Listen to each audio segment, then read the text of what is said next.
Yes. So things are changing, and you know that they're changing. AI is going to take people's jobs, and we talked about that. And we were saying that it's going to help you if you're a small business owner, a solopreneur. It's just you and you running your business online.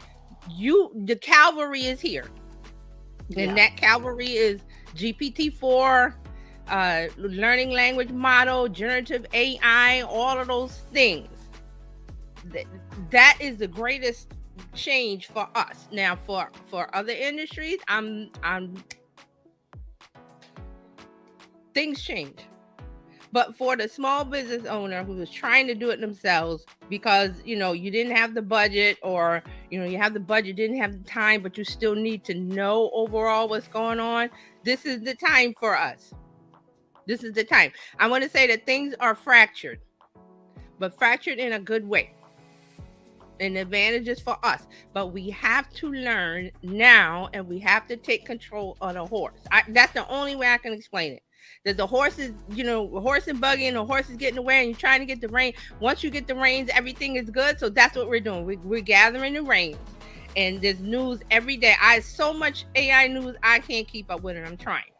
But the thing is, it's like, okay, we're going to keep up with the news, but we got to integrate it. I'm showing you, how do you integrate this? How do we use it? I know people are out there doing crazy stuff with AI, and that's going to happen. They did it with social media. They did it with the internet before that. Remember the time on the internet where people were afraid to put their credit card numbers in? Those days are gone. I remember those days. Mm-hmm. The internet is the devil. The internet is this, and the internet is that. Fast forward 20-something, 30-something years, where are we now? When the internet goes down, when your router goes down, or the service goes down, what do you do? I don't know what to do. So we're getting there. So it's going to be, I've said this before, AI is going to be in every single part of our world. Every single part. So you got to get used to it now. Now, there's going to be people that will use it and create things. Those are the prompt engineers, the coders, and stuff like that. But there'll be us, the regular consumer. You will be using it. Trust me, you will be using it. You may not have to know how it works all the way 100%, but just a little bit. We have to get a little bit specific now because AI is here. It's available to everyone. There's free tools, there's paid tools, but it's available to everyone. It's going to be everywhere. So you as a business owner have to know, how do I integrate this into my process of doing my business? And right now we're at the content stage, creating content. There's going to be other things, but right now we're talking about the content. So, right. Because this tool is everywhere, that means, here's the downside. It's going to be harder to stand out. I'm sorry. Gotta face it. It's going to be interesting to stand out. It's going to be real interesting. Yes, it's going to be really interesting. And I understand your concerns because I share them. But I do research and I read and I listen to this and that and that. And I pick stuff together and I'm like, okay, we have to stand out. But that, I saw this coming the whole time. I said, we can't do generic content. When we first started with social media, it was, here's my lunch, here's my this, and you got like 1 million likes. Now the complaint is, especially on Instagram, is nobody's watching my reels. Reels engagement are down, views are down, because you got hooked on a metric that was false. And I said that when Instagram first put out reels, I said, I got to go back and find out. They're pushing reels because they want you to use it, but they're going to fall back. Why? Because they can't keep that level of speed up. 2, they need ad revenue. So what are they doing now with reels? Sticking ads in there. Mm-hmm. What are they doing with reels? Lowering your views.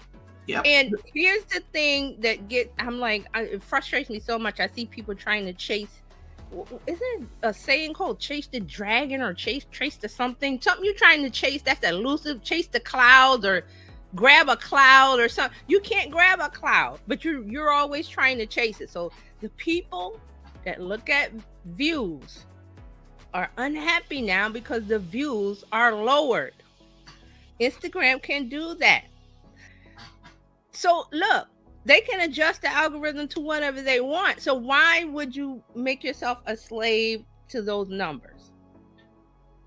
And I've told you that the end result for a business is revenue. It's not likes. How many times I've said that? Likes, you can't take those to the bank.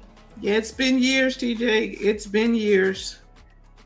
But people are still out there with likes. Now, here's where likes and numbers matter. If you're getting a sponsorship or a brand deal from a brand, that's where it matters. But if you're trying to run a business, it's just an indicator of, is that content working or not for your target audience? That's all it is. It's an indicator.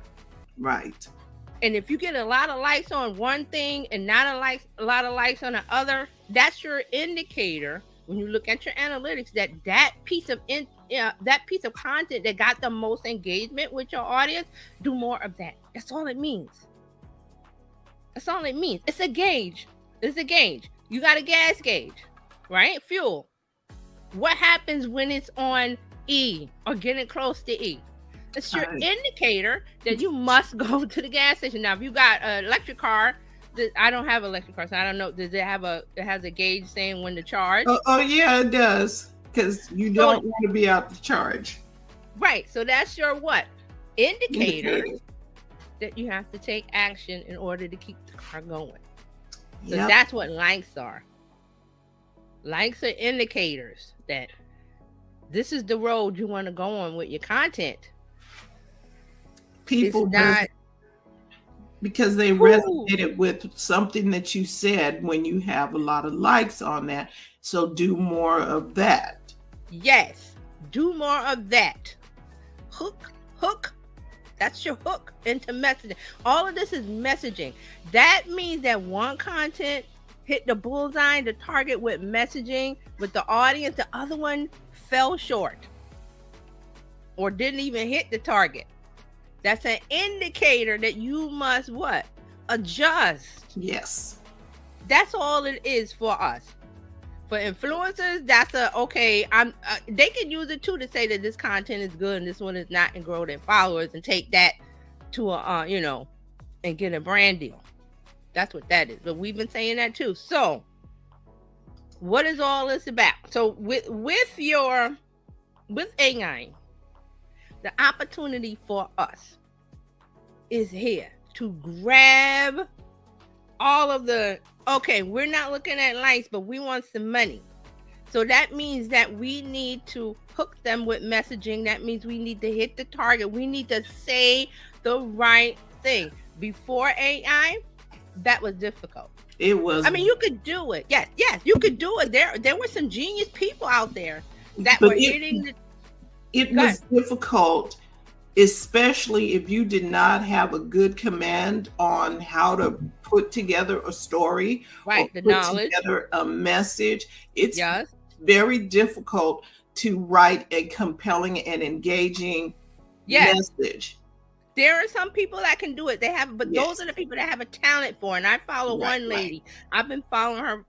I can't even think how long that she started out selling MailChimp courses, and now she's in the millions doing. But she always knew how to write the message. Right. She knew how to write the correct message. And here's another thing on my Facebook. A lady that I follow. She does quizzes. I gotta get into her course because quizzes that's gonna be one of the things that you can do to get the we got to get attention. She's put a post yesterday. What did she say? Something about people thinking AI, they plug and play, use the AI and they're going to get money gonna fall from the sky. And she was like, no, it's still your messaging. If your messaging is off, even with AI, you're not going to get any results because here's the deal. AI is what you put in, what you get out kind of tool, and you can't get bad with it. You have to ask it the correct way. So the thing is, you get confused about it because then this is what I find with people. They want to try to understand how They want, like, you take your car to mechanic. I used to take my car to mechanic. Here, just fix it. I don't want to know what the this and that. Some people want to know and look over the mechanic's shoulder. I'm like, why? You're paying the mechanic for their knowledge, for their expertise. I'm gonna sit back and let you do it because, one, I don't care. I don't care about the manifold exhaust, but I don't care. Just fix it. I don't care. But there's some people that, well, I gotta know the inner working. I gotta know what's inside of the egg before I cook it and make an omelet. I'm like, I don't need to know. Crack it and there's the egg and cook it, or you get somebody to do it. But what I'm saying is, there's a lot of people that they're limiting themselves or holding themselves back because they don't understand the inner workings of AI. And I'm saying you don't have to know how it works. You just have to know how to use it. It's a screwdriver. I want to build a house. I want to fix my door. I want to something squeaking. I need to get I just want to know that the screwdriver does it versus whatever else tool. I don't really care. I want it fixed. I want this thing fixed. So with AI and with content, you got to know your messaging. You got to know, when I go to it, I want to know a certain thing. I got to know how to ask it. So that's the part where you have to, do some work and some training. But you don't have to do that all the time. You know, once you build a house, you don't build it every day when you want to go in it. You just open the door, right? So I think a lot of people get tripped up with wanting to know what's in the back room. And I'm like, you don't need to know that. Just use it. So you got to jump into the pool. All right. So that's a little bit about it, because I feel like that's what I feel like is going on with people who they're afraid of it because they're trying to understand what's behind the curtain. Oh, you mean like the TV set? You want to know all of the little workings? How does the picture come up? And you just use I don't care what's inside that TV. I just want, when I turn the power button, I want it to come on. And I want to watch Station 19 or whatever show you want to watch, or Netflix. I don't really care, but there are some people that do. And I'm saying to them, you're tripping yourself up because you're trying to understand how it works when you don't need to know that. Just go with the flow. Right. And you just, okay, the bread is baking. You don't need to know how to bake it. So see, this is the thing. There's the artificial part of it, yes. But it will always need us, because there's a creative part to this. The creative part is this. It needs you. The human brain. So what I hear you saying, it needs us to make the thing work. It's not going to work without us. We have to initiate it. We have to give it a prompt. And then we have to, what is the word I want to say? When you have to, not scrub the prompt, but the answer, you have to make the answer correct. And I'm trying, there's a word. See, this is the thing. You have to have the desire first. It has no desire. It has no emotion. Those things aren't happening yet. Those things aren't happening yet. It's just sitting there on your computer until you put something in there. Right. It's just like we brought up the voice devices. They sit there. They don't do a thing until you give it a command. Correct. Where did the command come from? The human, us. Here, I want something. Speak it, and it shall come from that device. Right. Same thing with this. It needs us. It's just sitting there. Ones and zeros, people. Ones and zeros. It's sitting there waiting for you to give it a command, and it wants a command. It wants to please you. It wants to give you the answer. Now, it's not 100% correct, because there's something called hallucination, where because of it wants to complete the task, it wants to please us, that it makes up stuff because it must complete the task. So if it doesn't have the answer, it makes up something. They call that hallucination. Now, they have to fix that, and I think they will. Right. But here's the deal. The generative AI, all this stuff, this is not, don't rely on it 100%. We said that. I've done it for, for stuff, for different things, for content. And I'm like, it has spit stuff out. I'm like, that it's not right. Correct. Why? Because I already know it in here. But it makes up stuff because it has to complete the task. Now, sometimes it gives you different, and that's where you get, it's like a recipe when you put, if you've got what is it, baking soap, baking powder, if it's expired, or here it is, yeast, if it's expired, your bread's not going to rise, or this is not going to rise, and you're going, well, I put yeast in it, but yeast is a living thing, so if it's expired, if it's old, it's not going to do the job that it needs to do. Right. So that's a part of it also. All right, so let's get into the messaging part, because I always get caught up in the AI thing, because it's like every week there's something out new that makes me go, wow. All right, so we need to talk about this, because it's, the hook the messaging is because if you speak to everyone, you speak to no one. True. Right? So you have to be specific. Have to personalize, and not in the sense of when you're writing an email, hey, fill in first name. That's not what I'm talking about. I'm talking about creating content specifically for a segment of your audience. Right. That was hard before, because it took time. We had to know the effort. Now we've got AI to ask, and it will do those things. I've done it. I've asked for demographics. It's given it to me. I've asked it to make it personas. It's done that for me. I wasn't really happy with it, but it did it. But see, that's the fact that I can start there. But for us, it's going to help us speak to one person. That's good. And it does it. That's really good, because which goes back to something you talked to us about before, which is identifying who that one person is that you are talking to. Yes.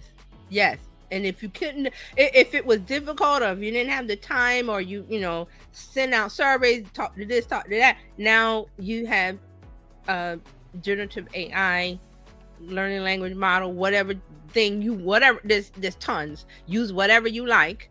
It will give you the answer.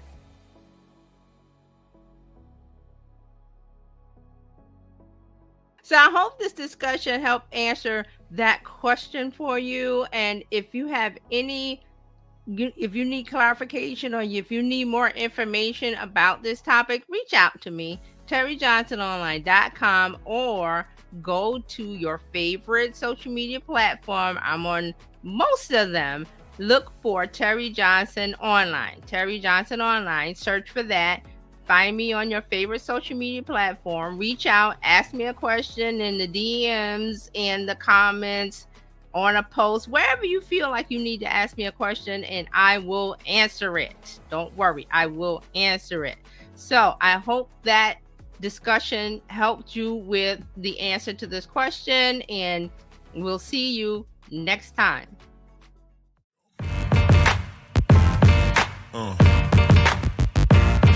Yeah.